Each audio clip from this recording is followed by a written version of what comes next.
the bedroom door opened. Jenny's breath caught in her throat. Park Jae-hyun stood in the doorway, his white shirt unbuttoned at the collar, his usually perfect hair slightly disheveled. For 3 years, he'd never entered this room after dark. For 3 years, she'd slept alone. But tonight, something was different. His dark eyes weren't cold. They were burning. "The divorce papers," he said, his voice rough, almost broken. "You really want to leave?" Jenny clutched the silk robe tighter around her body. "What do you care? You've barely looked at me in 3 years." He stepped inside, closed the door. The click of the lock echoed through her chest. "I've looked at you every single day, Jennifer." Her full name on his lips sent shivers down her spine. He never called her Jennifer. "Then why?" "Because I'm terrified." He moved closer. She could smell his cologne now, feel the heat radiating from his body. "I stayed away because the moment I touch you, the moment I allow myself to feel what I've been fighting, I won't be able to stop. And in my world, Jenny, the things we love become weapons our enemies use against us." Her heart hammered against her ribs. "So you chose to hurt me first? I chose to keep you alive." His jaw clenched. "But seeing those papers today, knowing you'd rather leave than spend one more day as my wife." He stopped inches from her, his eyes searching her face like he was memorizing every feature. "I realized living without you would kill me anyway." His hand reached up, trembling, and cupped her cheek. The first time he'd touched her face in 3 years. Jenny's eyes filled with tears. "Jae-hyun, tell me you don't want this," he whispered, his thumb tracing her bottom lip. "Tell me you don't feel this thing between us, and I'll sign those papers. I'll let you go. I'll let you be free." She couldn't speak, couldn't breathe. But if there's even a chance, his forehead touched hers. "Even the smallest chance that you feel what I feel, that you want what I want, then stay. Stay with me tonight. Let me show you why I've been so afraid." Please, you have to understand. I can't do this alone. Welcome to Afro-Korean Love Stories. If you're loving this story and you want to find out what happens next, quickly hit that like button and subscribe, because what you're about to watch would leave you wondering. Tell me in the comments which city you're watching from. I'd really love to know. Now, let's dive into this amazing story. Jennifer Chucks had never set foot in South Korea before the day she became a Mafia wife. Her father's gambling problem had always been bad, but she didn't know how bad until 2 men in expensive suits showed up at their Chicago apartment. They spoke in Korean to each other, then broken English to her father. The message was clear: pay $50,000 in 2 weeks, or they'd start taking payment in blood. Her father sobbed at the kitchen table that night. "I'm sorry, baby girl. I'm so sorry." Jenny held him, her own tears falling silently. She was 23, working 2 jobs to help with rent, and she had maybe $3,000 in savings. 50,000 might as well have been 50 million. The solution came from the most unexpected place. Park Jae-hyun walked into the restaurant where she waitressed 3 days later. He didn't look like a criminal. He looked like he'd stepped out of a Korean drama, tall, sharp jawline, eyes so dark they looked black, wearing a suit that probably cost more than her car. He sat in her section and ordered in perfect English. "Coffee. Black." She brought it, hands shaking slightly because somehow she knew. She knew he was connected to her father's debt. "Jennifer Chucks," he said after she set down the cup. Not a question. A statement. "Yes. Sit." "I'm working." "Not anymore." He gestured to her manager, who immediately nodded and waved her away. That's when Jenny understood the depth of his power. She sat. "Your father owes my family a substantial amount of money," Jae-hyun said, his voice cold and professional. "He cannot pay." "I know. I'm trying to help him, but there is a way to clear the debt entirely." His eyes met hers. "Marry me." Jenny's laugh came out strangled. "Excuse me? I need a wife. My family is pressuring me to settle down, to show stability. You need your father's debt erased and his protection guaranteed." He pulled out a folder, slid it across the table. "This is a contract. You marry me, live in Seoul, play the role of my wife in public. In return, your father's debt disappears, and he receives a monthly stipend for life." You'll have your own bank account, your own money, freedom to do what you want within reasonable boundaries. This is insane. This is business. His expression didn't change. You have 24 hours to decide. She should have said no. She should have run. But that night, watching her father's hands shake as he tried to drink away his fear, Jenny knew she'd already made her choice. The wedding happened in Seoul 2 weeks later. Small, formal, cold. Jae-hyun's family looked at her with thinly veiled disgust. An American, a black woman, clearly only there for money. His mother didn't smile once. His father assessed her like livestock. Jae-hyun slipped a platinum ring on her finger and kissed her cheek. Brief, impersonal, for show. "Welcome to the Park family, Mrs. Park," he'd said. But he never called her that again.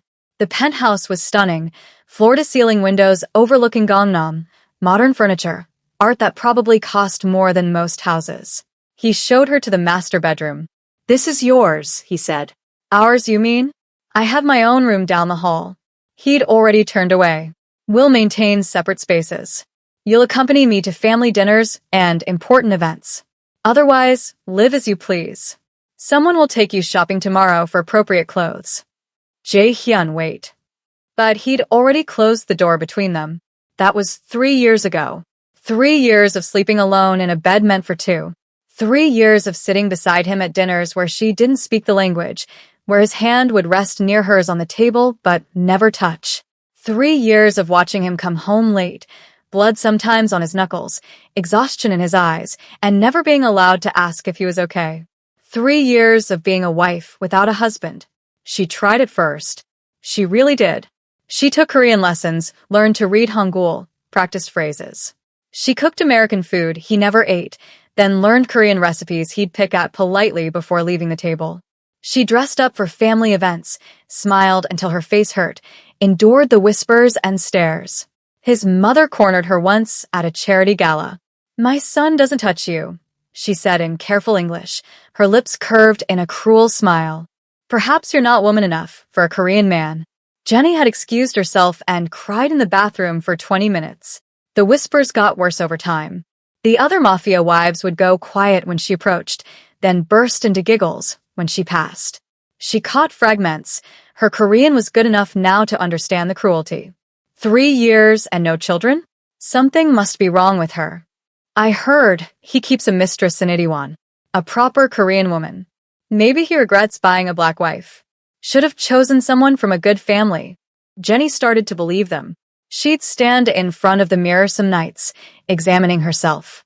She was beautiful, she knew that objectively. Curves that turned heads, skin like dark honey, natural hair she'd learned to style in elegant ways that suited Seoul's fashion. But maybe beautiful wasn't enough. Maybe she was fundamentally undesirable to him.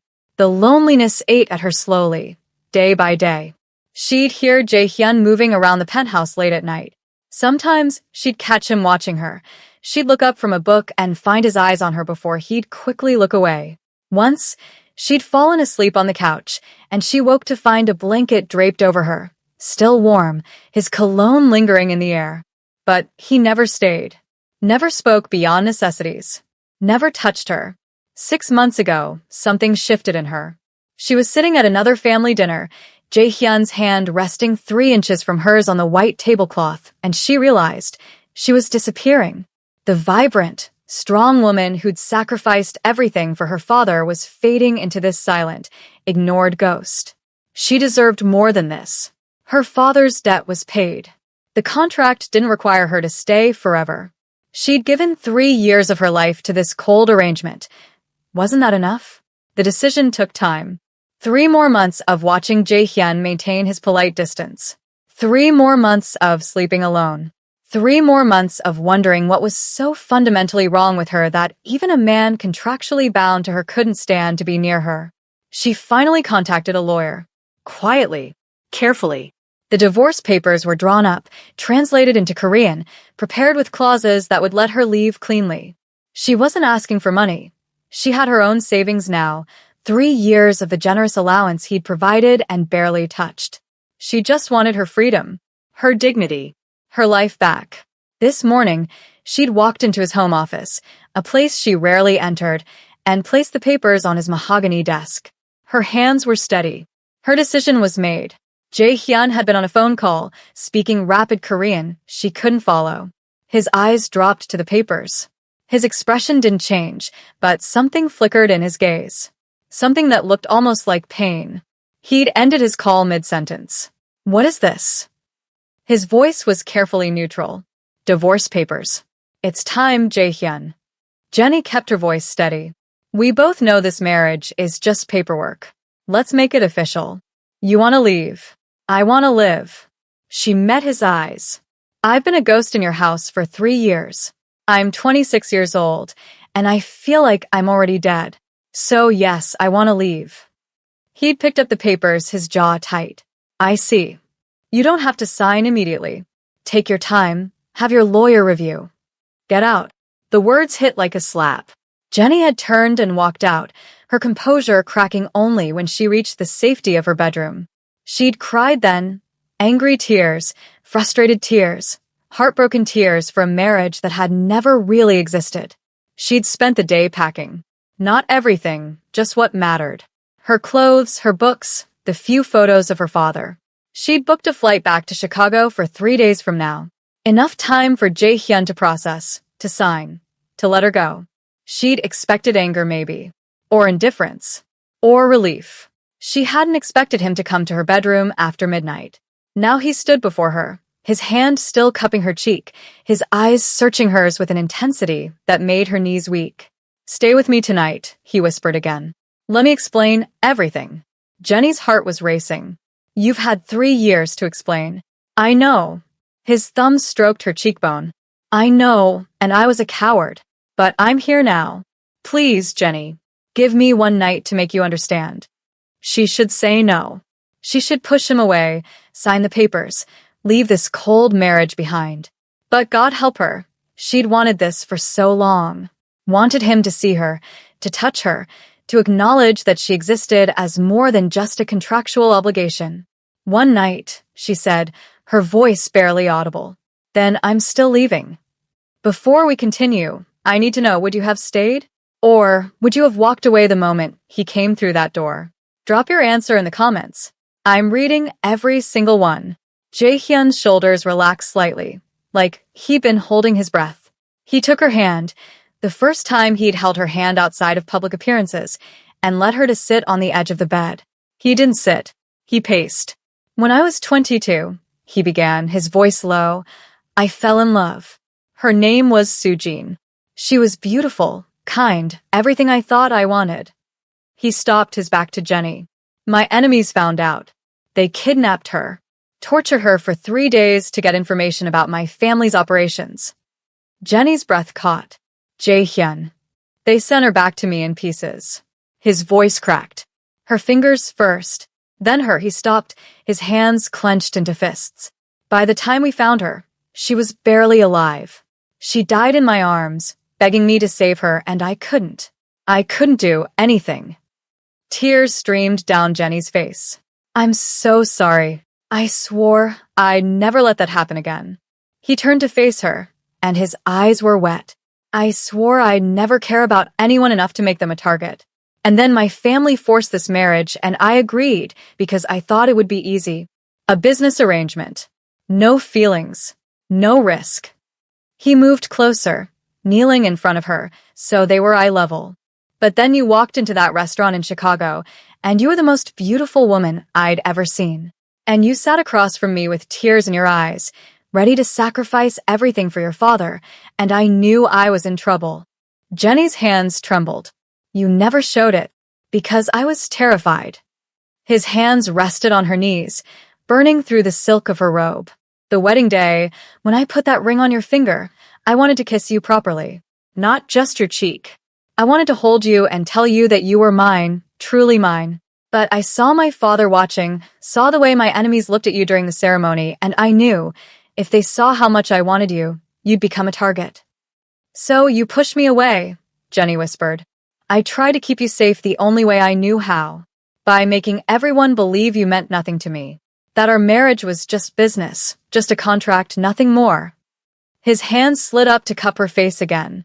But Jenny, every night I'd stand outside your door, fighting the urge to go in. Every morning I'd watch you sleep from the doorway before you woke up. Every time you smiled at me, every time you tried to reach me, it took everything I had not to break. The blanket, she said suddenly. When I fell asleep on the couch, I covered you, and I sat there watching you for 2 hours, memorizing the way you breathe when you dream. His voice dropped to a whisper. I know you take your coffee with cream and 2 sugars. I know you hum when you cook. I know you cry on the anniversary of your mother's death, even though you try to hide it. I know everything about you, Jenny, because I've been paying attention every single day. Her heart was breaking and healing simultaneously. Why didn't you tell me? Because nothing had changed. You were still in danger just by being my wife. The only difference was if I let myself love you openly, I'd be weaker. I'd make mistakes trying to protect you. I'd become the thing my enemies could exploit. He pressed his forehead to hers.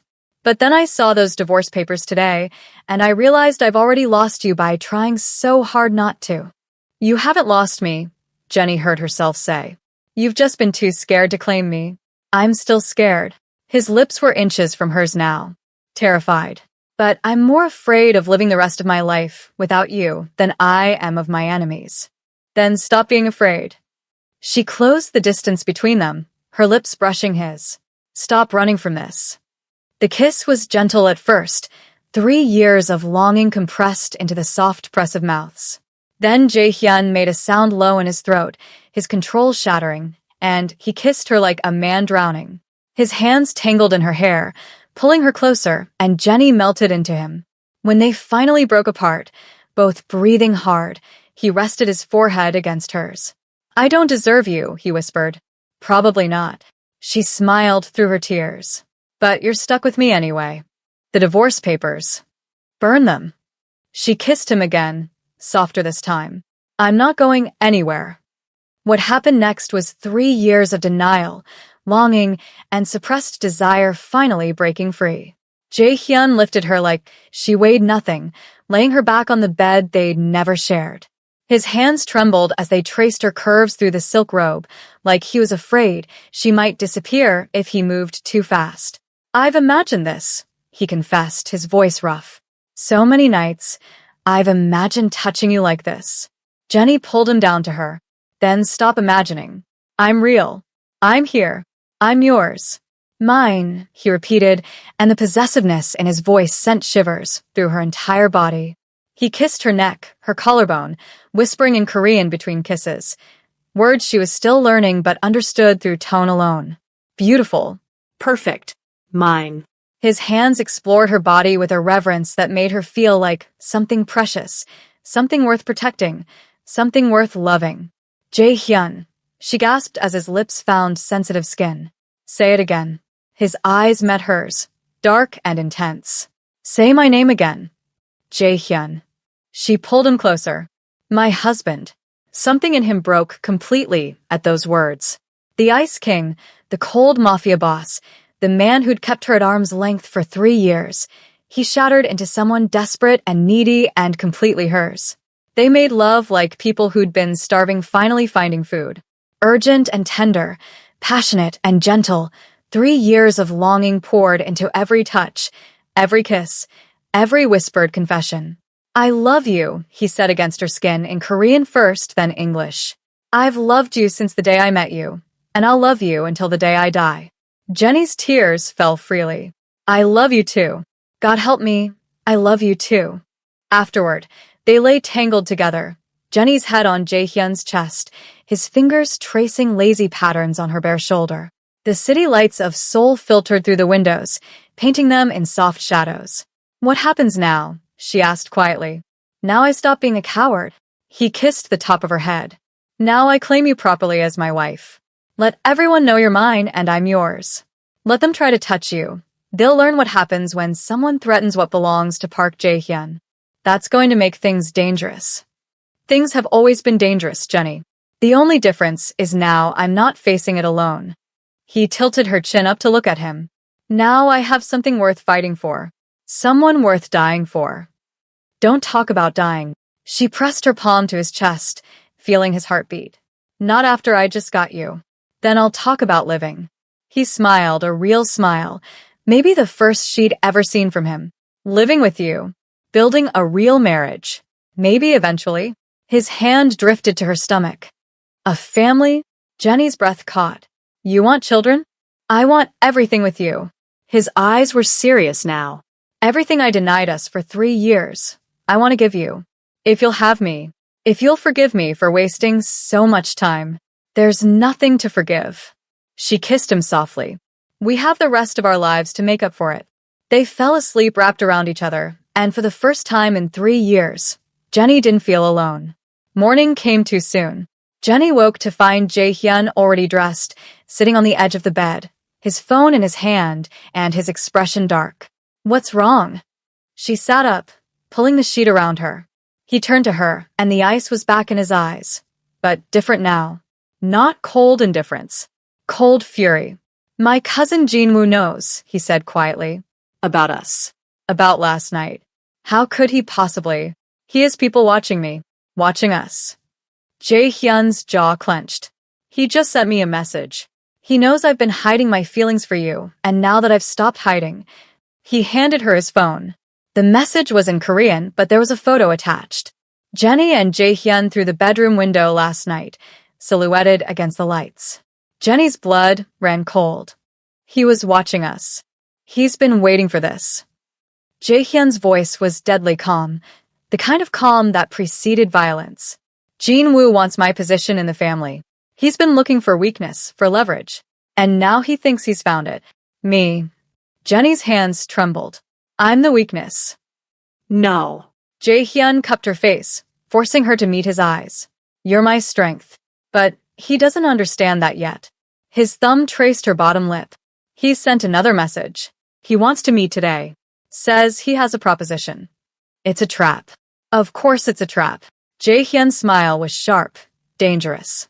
But I'm going anyway. Because Jinwoo needs to learn what happens when someone threatens my wife. Fear gripped Jenny's chest. Don't go. Please. We can figure something else out. Jenny. He kissed her forehead, soft and lingering. This is what I do. This is who I am. And now you're part of this world completely. But I need you to trust me. Can you do that? She wanted to say no. Wanted to beg him to run away with her, to leave this life behind. But she saw the determination in his eyes, the fierce protectiveness, and she understood. This was him fighting for them. For their chance at a real marriage. I trust you, she whispered. But I'm terrified. Good. Fear keeps you alert. He stood, buttoning his suit jacket. I'm leaving guards outside. Don't leave the penthouse. Don't open the door for anyone except me. And Jenny. He pulled a small handgun from his desk drawer, placed it on the nightstand. If anyone gets past my men, you use this. Aim for center mass. Don't hesitate. The gun sat there like a coiled snake. Jenny had never touched a weapon in her life. I can't. You can. And you will. Because you're Park Jae-hyun's wife now, and that means you survive. No matter what. He kissed her hard, desperately. I'll be back in 3 hours. I love you. I love you too. She watched him leave, every instinct screaming at her to stop him. The apartment felt too quiet after he left. Too empty. Jenny got dressed with shaking hands, jeans, a comfortable shirt, her hair pulled back. She kept looking at the gun on the nightstand. 2 hours passed like centuries. She tried to distract herself. Made coffee. Couldn't drink it. Turned on the TV. Couldn't focus. Paced the living room while the guards stood silent outside the door. Her phone was in her hand, checking obsessively for messages from Jae-hyun. Nothing. 2.5 hours. Her nerves were fraying. Then her phone buzzed. A message from an unknown number. In English. Your husband is very brave. But bravery doesn't stop bullets. Come to the address below if you want to see him alive. Come alone or we kill him. You have 30 minutes. Jenny's heart stopped. Below was an address in Gangnam, a warehouse district she vaguely recognized. This was exactly what Jae-hyun had warned her about. A trap. A way to get to him through her. But what if it wasn't a bluff? What if Jinwoo really had him? Her hands shook as she grabbed the gun from the nightstand. She didn't know how to use it, but she'd figure it out. She shoved it in her purse, pulled on a jacket, and moved toward the door. The guards outside looked up. Mrs. Park, you're not supposed to leave. Emergency, she said in broken Korean. Family emergency. Need to go. They exchanged glances. Jenny pushed past them before they could stop her, running for the elevator. She heard them calling after her, probably radioing someone, but she was already inside, doors closing. While Jenny's racing to save Jae-hyun, was she right to go? Or should she have trusted his plan? What do you think would have been her best cause of action? Let me know in the comment below. The warehouse was exactly as ominous as she'd imagined. Dark, abandoned-looking, graffiti on the walls. Jenny's Uber driver had given her a strange look when she'd asked to be dropped here, but he'd left her without questions.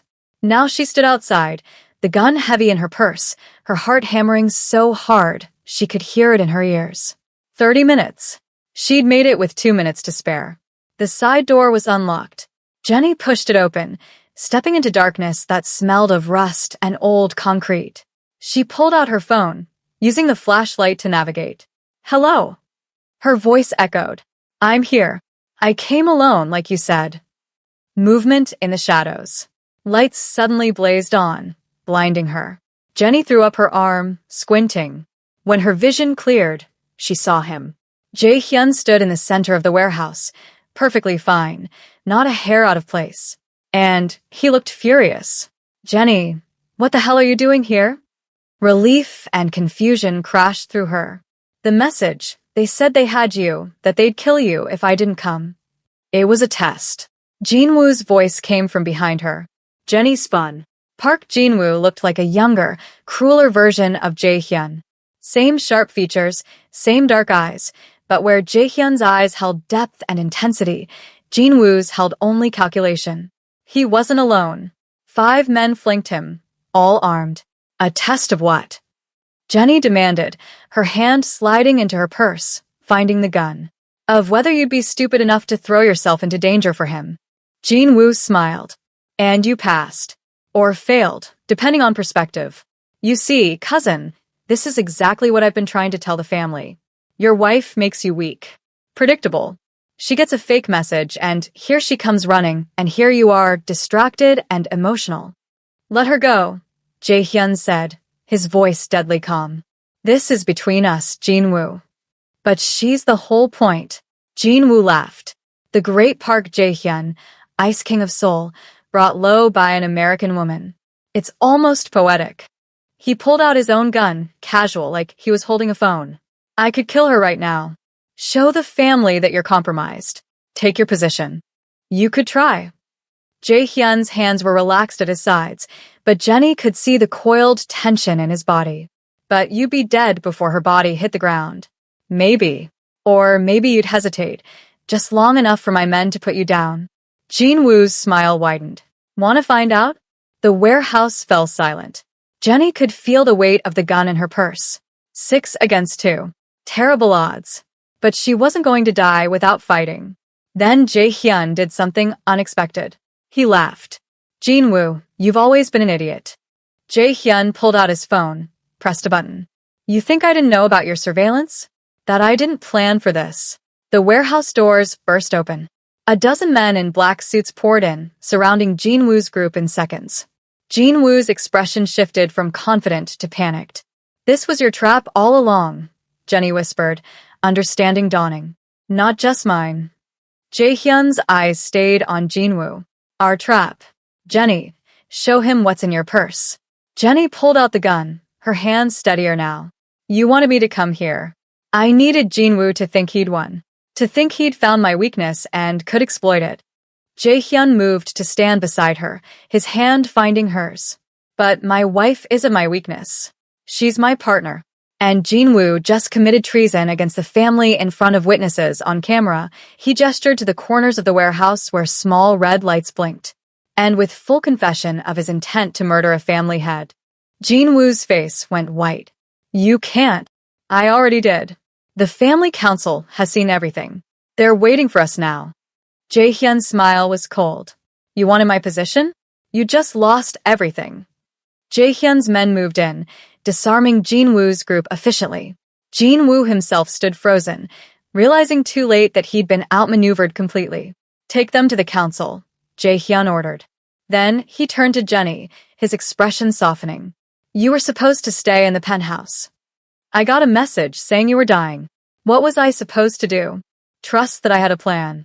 But his arms wrapped around her, pulling her close. Though I admit, seeing you walk through that door took 10 years off my life. You used me as bait, she said against his chest.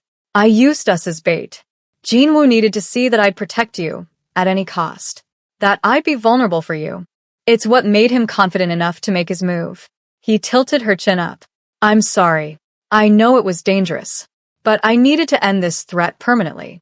For us. For our future. Jenny thought about it. The fear, the terror, the desperate race to save him. Then she thought about the look on Jinwoo's face when he realized he'd lost. About the fact that Jae-hyun had trusted her enough to be part of the plan, even if she hadn't known it. Next time, she said slowly, maybe give me a heads up before you fake your own kidnapping? He laughed, the sound rich and genuine. Deal. Though I'm hoping there won't be a next time. In your line of work? She raised an eyebrow. Doubtful. Then I'll teach you. How to shoot properly. How to spot a trap. How to survive in my world. His eyes were serious now. Because you're right. You're in this completely now. And I won't have you defenseless. I like the sound of that. She kissed him softly. Partners? Partners, he agreed. In everything. The family dinner was different this time. Jenny sat beside Jae-hyun at the long table, his hand resting openly on her thigh under the tablecloth. No more careful distance. No more pretending she didn't exist. When he introduced her now, it was with pride. My wife, Jennifer. His mother still didn't smile much, but there was grudging respect in her eyes. The other wives no longer whispered. They knew better now. Park Jae-hyun's wife wasn't to be underestimated or disrespected. Jinwoo was gone, exiled from the family, his assets seized. A lesson to anyone else who thought they could use Jenny as leverage.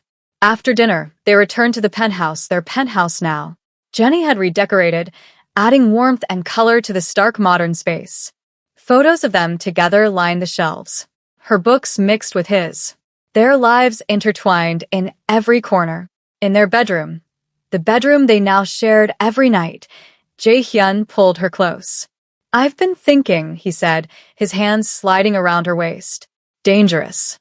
She smiled against his neck. About what you said. About wanting to live. He pulled back to look at her.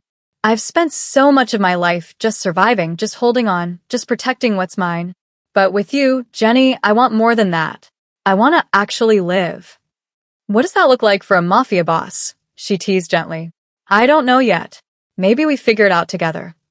His hand drifted to her stomach. Maybe we start with that family we talked about. Jenny's breath caught. They'd been trying for the last month, not seriously, just not preventing. But hearing him say it out loud made it real. You really want that? A baby? With me? I want everything with you. He kissed her forehead, her nose, her lips. Every single thing for the rest of our lives. You walked into that restaurant 3 years ago and changed my entire world. You made me believe in love again. Made me believe in futures and hope and all the things I thought died with Sujin. Tears pricked Jenny's eyes. She'd be glad you found happiness again. I think she would. His voice was soft. I think she'd like you. You're both stubborn, brave. Too good for me. Definitely too good for you, Jenny agreed, making him laugh. They made love slowly that night, tenderly, like they had all the time in the world. And afterward, wrapped in each other's arms, Jenny thought about the journey that had brought them here. 3 years of loneliness and confusion. 3 years of a marriage that wasn't a marriage. And then one night that changed everything. Jenny. Jae-hyun's voice was drowsy in the darkness. Thank you for not leaving. For giving me a chance to be the husband you deserve. She squeezed his hand. Thank you for finally letting me in. Always, he promised. From now on, always. The pregnancy test sat on the bathroom counter, 2 pink lines clear and unmistakable. Jenny stared at it, her hands shaking, tears streaming down her face. Happy tears. Terrified tears. Overwhelmed tears. Jenny. Jae-hyun's voice came from the bedroom. You okay in there? She opened the door, holding the test. He took one look at her face, at the test, and his expression transformed into something she'd never seen before. Pure, unfiltered joy. "We're pregnant." His voice cracked. "We're pregnant," she confirmed.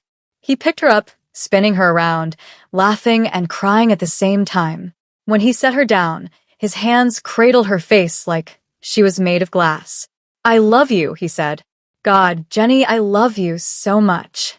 "I love you too." She pressed her hand to his chest, feeling his racing heartbeat. "We're going to be parents." "We're going to be amazing parents," he corrected, "because we're a team. Partners. In everything." Later that night, lying in bed with Jae-hyun's hand resting protectively on her still flat stomach, Jenny thought about how close she'd come to leaving. How those divorce papers had almost ended everything before it really began. She thought about the scared, lonely woman she'd been just 6 months ago, and the strong, loved, fearless woman she'd become. "What are you thinking?" Jae-hyun asked softly. "That I'm glad I stayed. That night when you came to my room, when you finally told me the truth, I'm glad I gave us a chance." "Me too." He kissed her temple. "Best decision I ever made, walking through that door." "Second best," Jenny corrected. "Best decision was marrying me in the first place." He laughed, the sound rumbling through his chest. "You're right. Marrying you was the best decision.